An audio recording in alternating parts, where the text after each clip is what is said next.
also my 10th video. So I thought it would be a good opportunity to just take stock and talk about how I've been finding it, and also give you a little PhD update and a life update, because there's some cool stuff happening at the moment. I made some iced coffee and it's really good. It's still hot here, so I've been enjoying iced coffee every day rather than hot coffee. So firstly, I wanted to talk about this channel. 10 weeks in, I feel like I've definitely seen that it's a really useful thing to do for my PhD research. I think when I started, I knew it would be interesting, but I wasn't sure what kind of role it was going to play in my final PhD, and I kind of intended it to be quite a small part of my research. But actually, I think that it's really interesting, and I've found that it's given me a lot of insights into what it feels like to be a content creator, even though I realise that my situation is quite different from a lot of other people's situations. I think that the most valuable thing it's taught me is just how much time goes into like thinking about videos, filming and editing and uploading and making thumbnails and all that stuff. It really is a big job.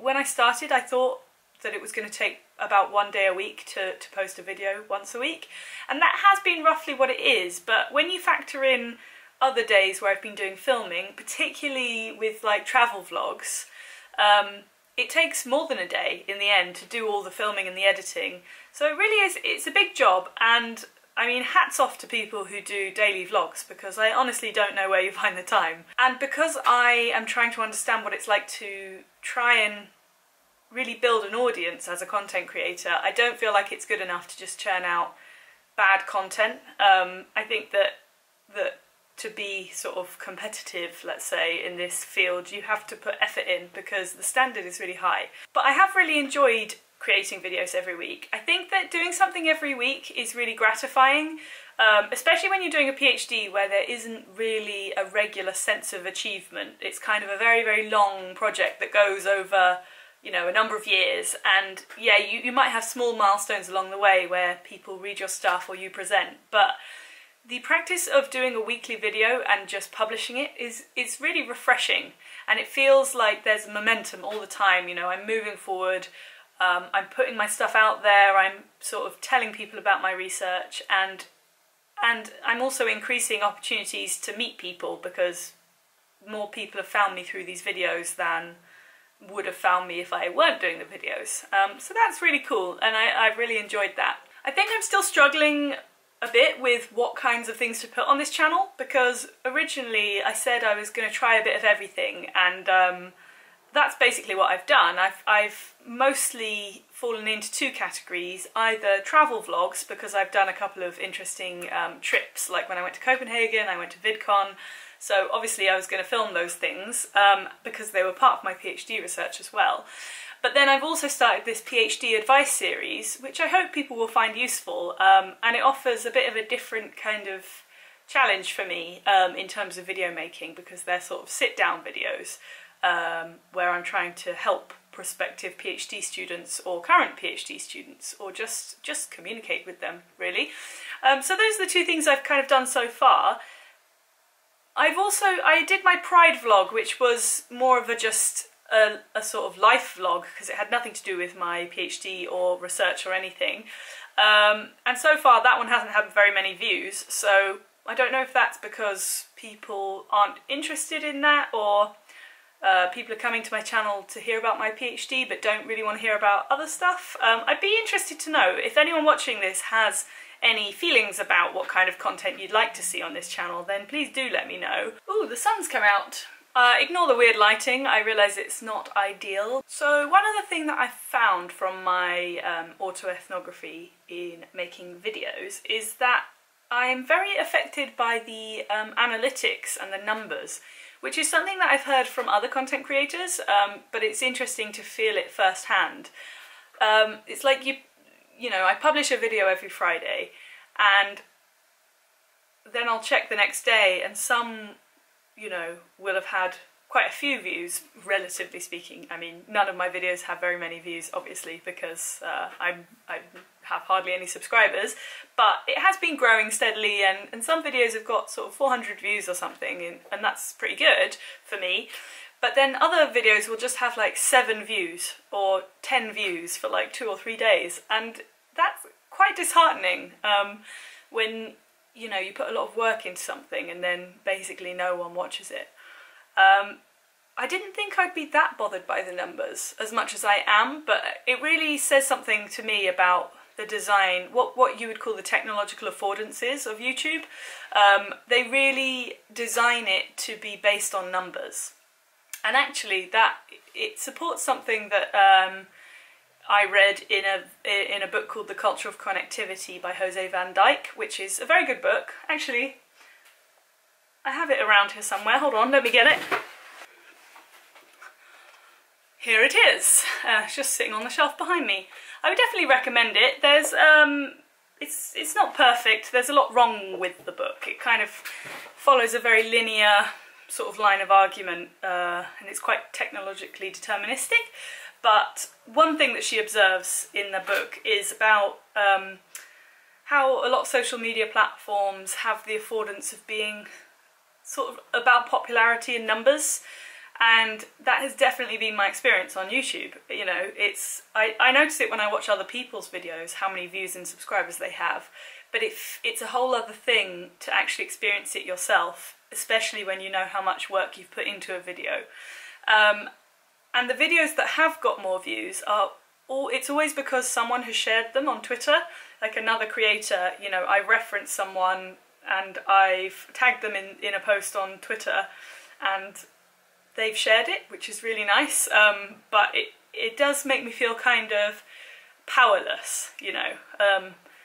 I rely on other people with more followers sharing my content in order for new people to find my channel, even if those people might be really interested. If they don't see it, you know, they're not going to watch it. So that's been interesting, and I think the benefit of ethnographic study, like mine, is that it's done over quite a long period of time. So I'm doing my field work, including my video making, for at least 2 years, maybe even a bit longer than that. So it's really cool, because in 2 years' time I don't doubt that it will be a different situation, and it's that kind of longevity and looking at how it changes over time that gives the really deep insights that an ethnographic approach offers, which is what I like about it. So that's really cool. So that's the channel. And then there are some other things. I just wanted to talk about where I'm at with my PhD now that it's the middle of the summer.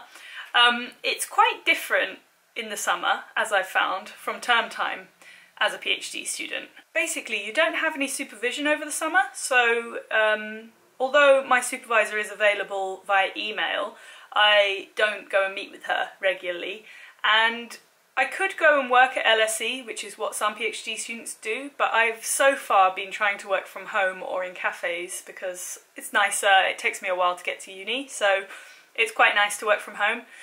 But the thing I've been finding really difficult is this is the first stretch of time where I'm really just working on my own, and I don't have any particular schedule. I don't have any classes, any lectures to attend, anything to teach, you know. So it really does test you in terms of your ability to stick to your own schedule and create your own workspace and time, you know, time for work. And I have found that really difficult, and I think it will be an ongoing process throughout the PhD. I'm kind of envious of those people who are just super motivated and can just treat a PhD like a job, you know, 9 to 5, go sit at a desk and just really, really work hard for extended periods of time. Sorry, I just moved the camera a bit because it was kind of far away. As it's the summer, I've also had quite a lot of interesting stuff to do, like, you know, I went to VidCon, and this weekend I'm going to Summer in the City, which will be really cool, as it's the biggest YouTube conference in the UK. I think it's going to be a really good comparison to VidCon in LA, because I'm studying content creators specifically that are London-based, and going to SITSI makes a lot more sense for me in terms of research, because basically everyone I meet will have will probably be UK based. I mean, some of the people will be coming from afar, but I think there'll be a lot more opportunities for me to meet people that are very relevant to my research.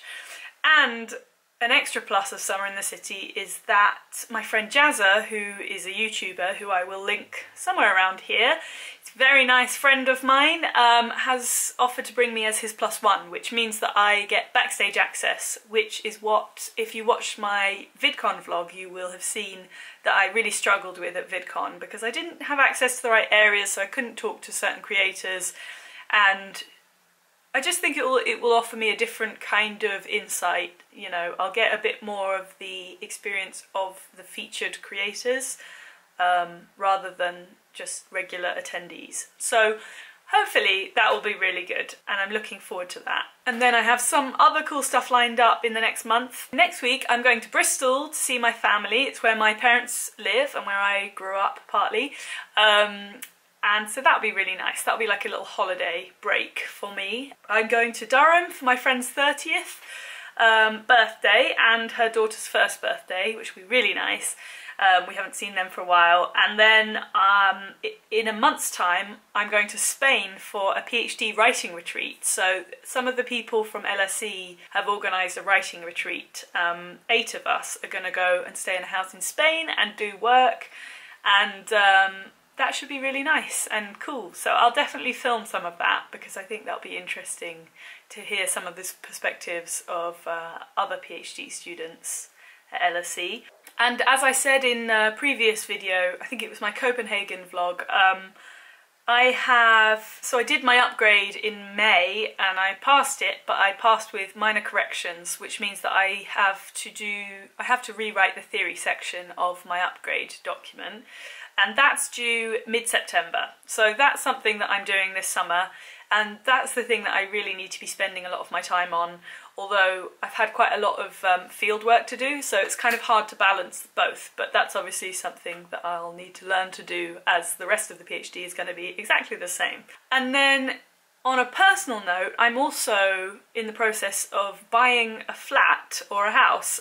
Me and Rob have put our flat on the market here, and we have been going on viewings, and it's very exciting. We're moving somewhere close by in London. We just want somewhere that's a bit bigger, but that's been really fun, but also very time consuming. So I think that once that's done, it will be easier to get on with my work, which I'm trying to do at the same time. But that's really exciting, and when we move I'll definitely document it, because it's kind of fun. I love watching like house vlogs. I think that's all for now.